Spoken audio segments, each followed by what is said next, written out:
নমস্কার বন্ধুরা, গল্পের জগতে আপনাদের সবাইকে স্বাগত। আজ গল্পগুচ্ছ অবলম্বনে আমাদের আজকের নিবেদন রবীন্দ্রনাথ ঠাকুর রচিত প্রতিবেশিনী। গল্পের জগতে যারা আজ নতুন, তার চ্যানেলটি অবশ্যই সাবস্ক্রাইব করে আমাদের সঙ্গে যুক্ত থাকবেন।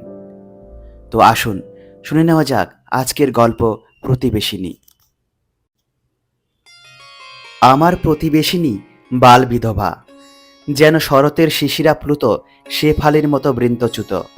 কোনো বাসর গৃহের ফুলসজ্জার জন্য সে নহে, সে কেবল দেব পূজার জন্য উৎসর্গ করা। তাহাকে আমি মনে মনে পূজা করিতাম। তাহার প্রতি আমার মনের ভাবটা যে কি ছিল, পূজা ছাড়া তাহা অন্য কোনো সহজ ভাষায় প্রকাশ করিতে ইচ্ছা করি না। পরের কাছে তো নয়, নিজের কাছেও না। আমার অন্তরঙ্গ প্রিয় বন্ধু নবীন মাধব, সেও কিছু জানিত না এইরূপে এই যে আমার গভীরতম আবেগটিকে গোপন করিয়া নির্মল করিয়া রাখিয়াছিলাম, ইহাতে আমি কিছু গর্ব অনুভব করিতাম। কিন্তু মনের বেগ পার্বতী নদীর মতো নিজের জন্মশিখরে আবদ্ধ হইয়া থাকিতে চাহে না। কোনো একটা উপায়ে বাইর হইবার চেষ্টা করে, অকৃতকার্য হইলে বক্ষের মধ্যে বেদনা সৃষ্টি করিতে থাকে। তাই ভাবিতেছিলাম কবিতায় ভাব প্রকাশ করিব, কিন্তু কুণ্ঠিতা লেখনে কিছুতেই অগ্রসর হইতে চাহিল না। পরমাশ্চর্যের বিষয় এই যে ঠিক এই সময়ে আমার বন্ধু নবীন মাধবের অকস্মাৎ বিপুল বেগে কবিতা লিখিবার ঝোঁক আসিল, যেন হঠাৎ ভূমিকম্পের মতো। সে বেচারার এইরূপ দৈব বিপত্তি পূর্বে কখনো হয় নাই, সুতরাং সে এই অভিনব আন্দোলনের জন্য লেশমাত্র প্রস্তুত ছিল না। তাহার হাতের কাছে ছন্দমিল কিছুরই জোগাড় ছিল না, তবু সে দমিল না দেখিয়া আশ্চর্য হইয়া গেলাম। কবিতা যেন বৃদ্ধ বয়সের দ্বিতীয় পক্ষে স্থির মতো তাহাকে পাইয়া বসিল। নবীন মাধব ছন্দ মিল সম্বন্ধে সহায়তা ও সংশোধনের জন্য আমার শরণাপন্ন হইল।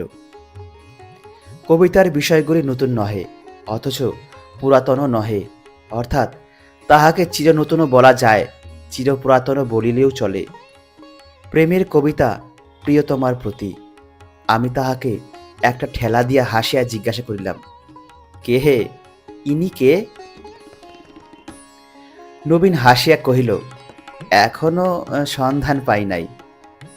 নবীন রচয়িতার সহায়তা কার্যে আমি অত্যন্ত আরাম পাইলাম। নবীনের কাল্পনিক প্রিয়তমার প্রতি আমার রুদ্ধ আবেগ প্রয়োগ করিলাম। শাবকহীন মুরগি যেমন হাঁসের ডিম পাইলেও বুক পাতিয়া তা দিতে বসে, হতভাগ্য আমি তেমনি নবীন মাধবের ভাবের ওপরে হৃদয়ের সমস্ত উত্তাপ দিয়া চাপিয়া বসিলাম।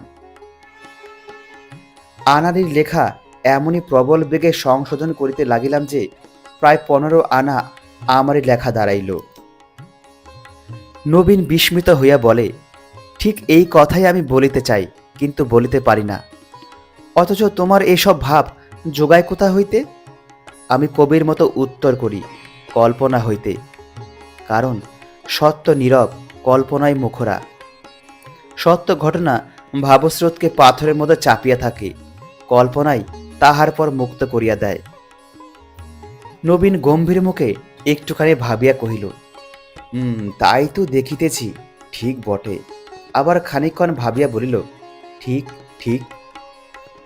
পূর্বেই বলিয়াছি, আমার ভালোবাসার মধ্যে একটি কাতর সংকট ছিল, তাই নিজের জবানিতে কোনো মতেই লিখিতে পারিলাম না। নবীনকে পর্দার মতো মাঝখানে রাখিয়া তবেই আমার লেখনী মুখ খুলিতে পারিল। লেখাগুলো যেন রসে ভরিয়া উত্তাপে ফাটিয়া উঠিতে লাগিল। নবীন বলিল, এ তো তোমারই লেখা, তোমারই নামে বাহির করি। আমি কহিলাম, বিলক্ষণ, এ তোমারই লেখা, আমি সামান্য একটু বদল করিয়াছি মাত্র। ক্রমে নবীনেরও সেইরূপ ধারণা জন্মিল। জ্যোতির্বিদ যেমন নক্ষত্রদ্বয়ের অপেক্ষায় আকাশের দিকে তাকাইয়া থাকে, আমিও যে তেমনি মাঝে মাঝে আকাশের পাশের বাড়ির বাতায়নের দিকে চাহিয়া দেখিতাম। সে কথা অস্বীকার করিতে পারি না। মাঝে মাঝে ভক্তের সেই ব্যাকুল দৃষ্টিক্ষেপ সার্থক হইত। সেই কর্মযোগ নিরতা ব্রহ্মচারিণীর সৌম্য মুখশ্রী হইতে শান্ত স্নিগ্ধ জ্যোতি প্রতিবিম্বিত হইয়া মুহূর্তের মধ্যে আমার সমস্ত চিত্তক্ষোভ দমন করিয়া দিত। সেদিন বৈশাখ মাসের অপরাহ্নে ঈশান কোণে মেঘ ঘনায় আসিতেছিল।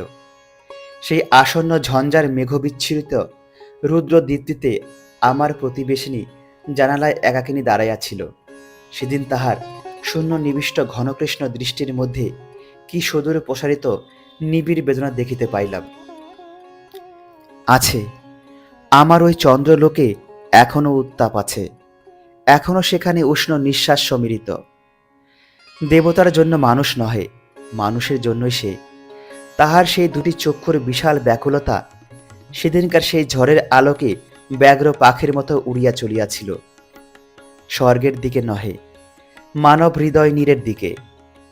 সেই উৎসুক আকাঙ্ক্ষা উদ্দীপ্ত দৃষ্টিপাতটি দেখার পর হইতে অশান্ত চিত্তকে সুস্থির করিয়া রাখা আমার পক্ষে দুঃসাধ্য হইল। তখন কেবল পরের কাঁচা কবিতা সংশোধন করিয়া তৃপ্তি হয় না, একটা যে কোনো প্রকার কাজ করিবার জন্য চঞ্চলতা জন্মিল। তখন সংকল্প করিলাম, বাংলাদেশে বিধবা বিবাহ প্রচলিত করিবার জন্য আমার সমস্ত চেষ্টা প্রয়োগ করিব।